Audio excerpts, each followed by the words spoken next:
Bienvenue à tous et merci de regarder CAMnews 24, le tour de l'actualité en ouverture, la politique avec le Sénat, où la rentrée c'est ce 14 mai 2013.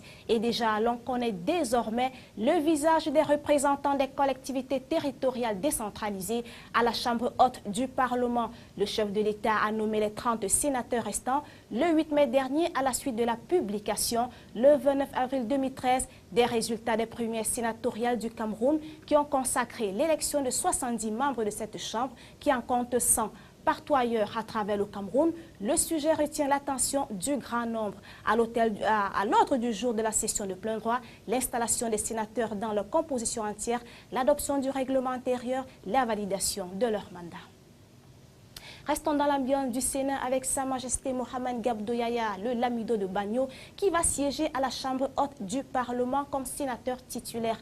Comme ses pairs d'autres partis du Cameroun, le choix du chef traditionnel n'a pas laissé indifférents les notables de la Cour royale. Lamido de Bagno, depuis le 24 octobre 1997, il tenait encore les rênes de la mairie de Bagno lorsque le décret du chef de l'État est officialisé. Des réjouissances royales sont prévues dès son retour de leur session de plein droit du 14 mai prochain. Sortant de la page politique et mettant le cap dans la région de l'extrême nord où plus de 700 militants du MDR rejoignent les rangs du RDPC. Ils ont été officiellement accueillis au cours des meetings tenus ce week-end dans l'arrondissement de Diguilao et le canton de Barlan. Le respect des textes du parti RDPC a été prescrit aux nouveaux venus par le ministre Taïga de l'élevage, des pêches et des industries animales, par ailleurs personnalité ressources du parti au pouvoir dans le Mayo-Kani-Est. Direction Berthois dans la région de l'Est pour parler religion avec la célébration de l'aumônerie militaire par l'archevêque de Berthois, Monseigneur Joseph Atanga.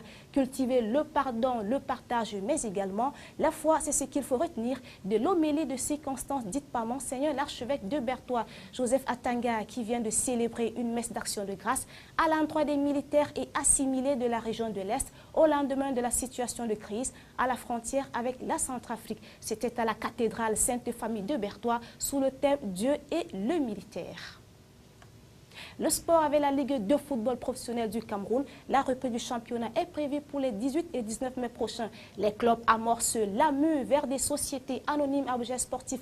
8 formations se sont déjà conformées. Quant aux 20 clubs restants, ils ont jusqu'au mois de juin prochain pour se conformer. Les sociétés anonymes à objet sportif, c'est l'une des principales résolutions de la commission ad hoc mise sur pied par le ministère des Sports et de l'Éducation physique, la Fédération camerounaise de football Africa Foot et les différents clubs. À présent, la nouvelle internationale avec les confrères de l'agence France Presse. 3 morts, 2 femmes et un enfant dans l'incendie d'une usine désaffectée à Lyon. Le bâtiment a été squatté par des familles roms. Les 2 étages supérieurs se sont embrasés au cours de la nuit et l'escalier s'est effondré. Aucune piste n'est pour l'heure privilégiée quant aux origines du drame. Fusillade à la Nouvelle-Orléans en plein défilé de la fête des mères. 19 personnes dont 2 enfants ont été blessés. Selon les enquêteurs du FBI, il ne s'agit pas d'un acte de terrorisme. La police a lancé un appel à témoins et propose une récompense pour toute information permettant d'arrêter les auteurs de la fusillade. Il a été renversé cet hiver par des manifestations, mais son parti est arrivé en tête aux législatives de dimanche.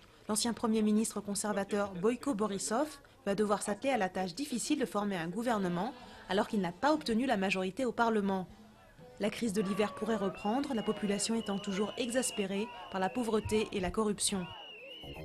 Carlos à nouveau devant les juges. L'ancien ennemi public numéro 1 comparaît pour 4 attentats commis au début des années 80. Ils avaient fait 11 morts et près de 150 blessés. En 2011, Carlos a été condamné à la perpétuité et il a fait appel de cette condamnation. Il a refusé de reconnaître la moindre implication dans les attentats, mais a revendiqué son statut de révolutionnaire professionnel. Un but de Jérémy Ménès contre Lyon et cette fois-ci, ça y est, le PSG est champion de France pour la 3e fois de son histoire. Le club aura attendu 19 ans pour accéder à nouveau au titre. Les supporters ont déjà fêté l'événement sur les Champs-Élysées, mais le vrai sacre aura lieu lundi en fin d'après-midi avec la remise du trophée. Fin de l'édition, merci de l'avoir suivi. Les programmes se poursuivent sur CAMnews 24.